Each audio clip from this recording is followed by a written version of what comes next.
হোমিওপ্যাথির জনক doctor Samuel হেজেনের প্রকৃতিতে পুষ্প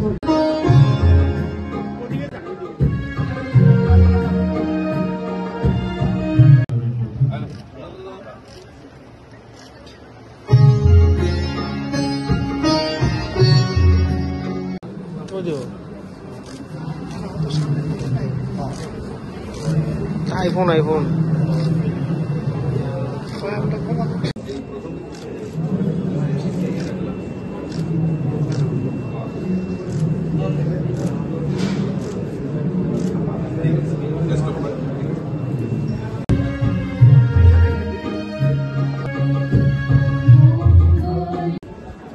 আজকে অল ত্রিপুরা হোমিওপ্যাথি ডাক্তার অ্যাসোসিয়েশনের তারা বার্ষিক সম্মেলনের উদ্যোগ নিয়েছে।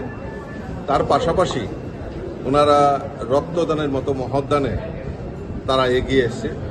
আমি তাদেরকে অনেক অনেক শুভেচ্ছা, অনেক অনেক অভিনন্দন জানাই যে এই সমাজের প্রতি যে দায়বদ্ধতা, এটা আমাদের কাছে কত বড় একটা মহৎ কাজ।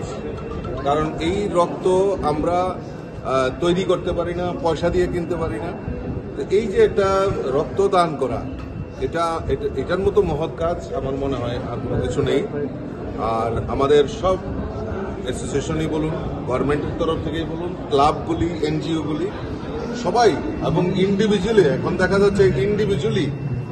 গত কিছুদিন আগে আমার এক বন্ধুবর ওনার ছেলের জন্মদিন উপলক্ষে ওনাদের পরিবারের তরফ থেকে ব্লাড ডোনেশনের ক্যাম্প আয়োজন করা হয়েছে। সেখানেও আমার যাওয়ার সুযোগ হয়েছে। তো এটা আমাদের কাছে একটা মেসেজ যে আমরা সমাজ থেকে যাই আমরা নেই, সমাজকে ফেরত দেওয়া এবং সমাজের যে দায়বদ্ধতা, এইটা আমাদের কাছে একটা নজিরবিহীন। আমি আবারও যারা এই হোমিওপ্যাথি ডাক্তার অ্যাসোসিয়েশন যে ব্লাড ডোনেশন ক্যাম্পের আয়োজন করেছে, আমি তাদেরকে অনেক অনেক শুভেচ্ছা, অনেক অনেক অভিনন্দন জানাচ্ছি এবং আগামী দিন তারা একটা সুষ্ঠু সংগঠন এখানে তৈরি করবে, সমাজের জন্য, রাষ্ট্রের জন্য যে চিন্তাভাবনা, সেই চিন্তাভাবনা নিয়ে কাজ করবে।